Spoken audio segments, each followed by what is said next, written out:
तो जो आपका फर्स्ट लेसन जो था उसके आपने डिक्टेशन पढ़ ली है। अब इसके आगे कुछ वर्ड मीनिंग हैं जिसको न्यू वर्ड लिखा है, जो इससे पहले आपने शायद ना पढ़े हों, लेसन में पढ़े होंगे, उनके मीनिंग आपको आने चाहिए। अगर आपको नहीं आते एक बार फिर मैं दोहरा देता हूँ तो फिर वो आपको याद हो जाएंगे। पहले लिखा है उसने ये वर्ड कोयल। कोयल क्या होती है? एक परिंदा है, नेम ऑफ ए बर्ड, एक परिंदे का नाम है, उसको कोयल कहते हैं। हमारी जुबान में भी उसको कोयल ही कहते हैं। फोलर क्या मतलब हो गया? फोलर का पढ़ा आपने? शिकारी, शाबाश। फोलर कहते हैं शिकारी, और हंटर भी कहते हैं शिकारी को। उसके बाद है नोट। नोट का मतलब आवाज हो गया। साउंड भी उसको कहते हैं इंग्लिश में, और इंग्लिश में दूसरा नाम उसका नोट भी है। परिंदों की आवाज, खासकर जो परिंदे आवाजें निकालते हैं ना।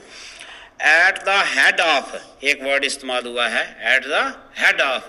अगर इसका हम वर्ड बाय वर्ड मीनिंग करें, यानी लफ्जी मतलब करें, तो एट द हेड ऑफ का मतलब हो गया सर के ऊपर।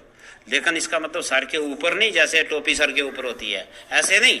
इसका मतलब है सरदार, यानी बहुत सारी कोयलों पर एक कोयल सरदार थी, उसको कहते हैं at the head of other coils. ठीक है। तो प्रे, PREY, प्रे। प्रे का मतलब होता है शिकार। जैसे शिकारी शिकार करता था किसका? कोयल का। तो वो कोयलें जो थी वो उसका के लिए हम कहते हैं शिकारी का वो प्रे हैं, शिकार हैं वो उसकी। ठीक है। उसके बाद आ गया हैवक।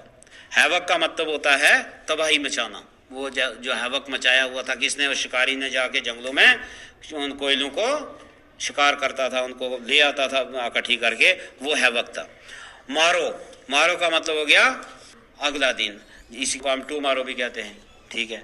उसके बाद आ गया डिवाइस। डिवाइस का मतलब हो गया चालाकी, फरेब, जिसको ट्रिक भी कहते हैं दूसरे लफ्जों में।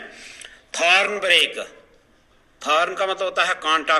ठीक है। तो ब्रेक का मतलब हो गया झाड़ियां, कांटेदार झाड़ियां, उनको थॉर्न ब्रेक कहते हैं। ठीक है। उसके बाद है जी अंडरनीथ। इसको बीनीथ भी कहते हैं, अंडरनीथ भी कहते हैं, और इसके लिए इंग्लिश में दूसरा वर्ड अंडर भी होता है, नीचे यानी।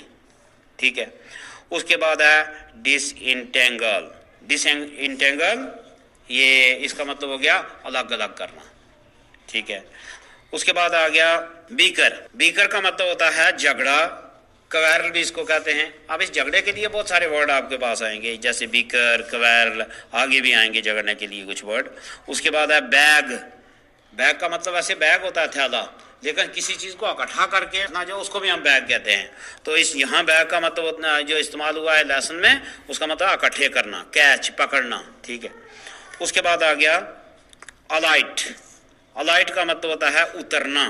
ट्रॉड, ये ट्रेड की सेकंड फॉर्म है, TREAD, ट्रेड होता है। इसका मतलब होता है मसलना, रोंदना, पैरों के नीचे कुचल देना किसी चीज को, उसकी सेकंड फॉर्म है ट्रॉड, यानी कुचला, मसला। बैंडी, बैंडी का मतलब होता है बहस करना। ठीक है। दो आदमियों के दरमियान या दो कोई चीजों के दरमियान जब कोई झगड़ा बहस हो जाए, उसको बैंडी कहते हैं। रेंगल, रेंगर का मतलब भी झगड़ा होता है। जैसे ऊपर हमने बीकर या क्वैरल पढ़ा है, तो रेंगल का मतलब भी झगड़ा, झगड़ना। तो उसके बाद आ गया जी मोल्ट। मोल्ट का मतलब होता है ये बाल या पर गिरा देना। आप देखते हैं ना, हमारे जानवर जो घरों में हम पालते हैं वो भी पहले बाल गिराते हैं और नए निकलते हैं उनके जिस्म पर, उसी को कहते हैं मोल्ट। ठीक है। उसके बाद आ गया वाइल्स्ट। इसका मतलब होता है जब के या जिस वक्त, थोड़े से लम्हे के लिए ये बोला जाता है, वाइल से बना हुआ है वाइल्स्ट।